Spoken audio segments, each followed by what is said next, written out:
क्यों कहा जाता है उसे अंडरवर्ल्ड का बेताज बादशाह? किस पाकिस्तानी क्रिकेटर के बेटे से करवाई उसने अपनी लड़की की शादी? आखिर कैसे अंजाम दिया उसने मुंबई बम धमाकों को? इन सभी का जवाब मिलेगा आपको इस वीडियो में। नमस्कार, आदाब, सत श्री अकाल। आप सभी का स्वागत है मेरे यूट्यूब चैनल फैक्ट रंग पे, जहां हम बात करते हैं इतिहास के पन्नों से जुड़ी रोचक बातों की। जब कभी भी अंडरवर्ल्ड की बात होती है तो अंडरवर्ल्ड के बादशाह दाऊद इब्राहिम का नाम जरूर आता है। दाऊद इब्राहिम मुंबई अंडरवर्ल्ड का एक ऐसा बादशाह है जिसके एक फोन पर कमिश्नर तक बदल जाते हैं। दाऊद का जन्म 27 दिसंबर 1955 को मुंबई के रत्नागिरी शहर में हुआ था। दाऊद के माता पिता बहुत ही सीधे साधे व्यक्ति थे। दाऊद के पिता का नाम शेख इब्राहिम अली था और माँ का नाम अमीना बी। दाऊद के पिता मुंबई पुलिस में हेड कांस्टेबल के रूप में जॉब करते थे। दाऊद को बचपन से ही कुछ बड़ा करने की और पैसा कमाने की ललक थी, जिसकी वजह से वह आपराधिक गतिविधियों को अंजाम देने लगा और जिसकी वजह से उसने अपने स्कूल की पढ़ाई बीच में ही छोड़ दी।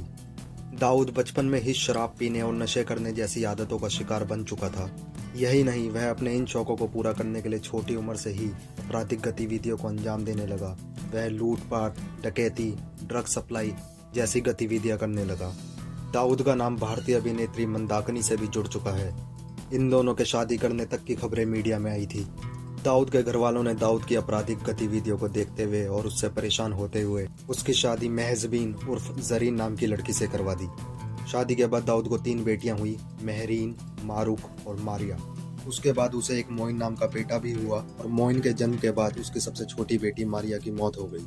उसने अपनी बड़ी लड़की की शादी पूर्व पाकिस्तानी क्रिकेटर जावेद मियांदाद के बेटे जुनैद से करवा दी और छोटी बेटी की शादी पाकिस्तानी अमरीकी अयूब से शादी करवा दी और अपने बेटे मोइन की शादी सानिया नाम की लड़की से करवा दी। मोस्ट वांटेड अपराधी दाऊद इब्राहिम के गलत शौक और गलत आदतों की वजह से उसकी आपराधिक गतिविधियों में दिलचस्पी बढ़ने लगी थी।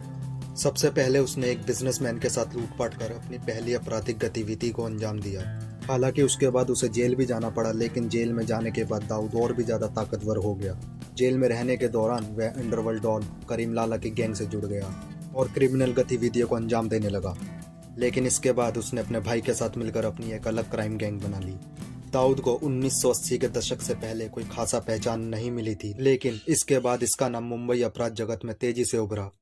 80 के दशक में दाऊद का नाम अपराध की दुनिया में सबसे बड़ा नाम बन गया था, जो कि फिल्म, फाइनेंस से लेकर सट्टेबाजी तक का काम करता था।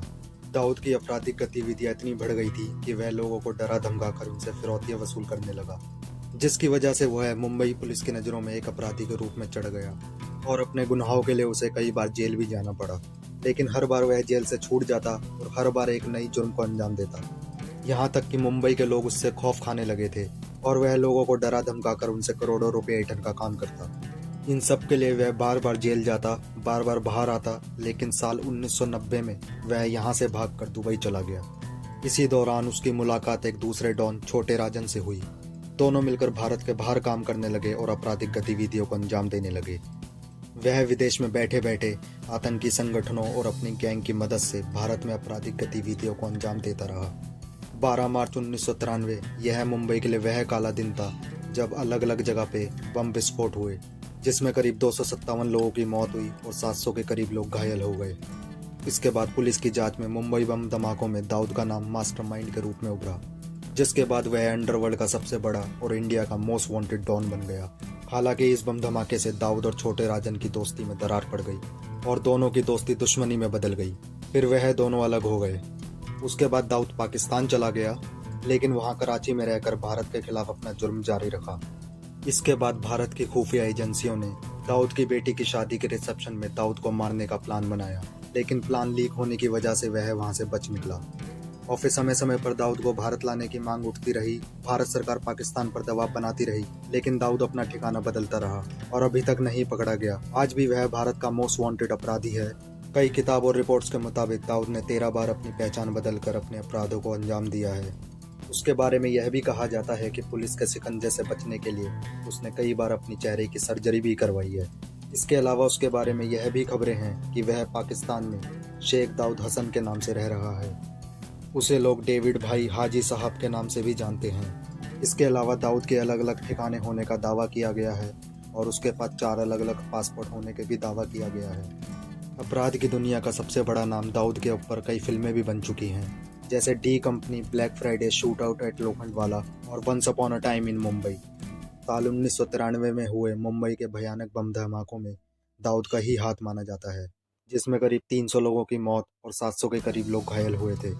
बताया जाता है कि भारत के ज़्यादातर हवाला के सिस्टम को दाऊद ही कंट्रोल करता है।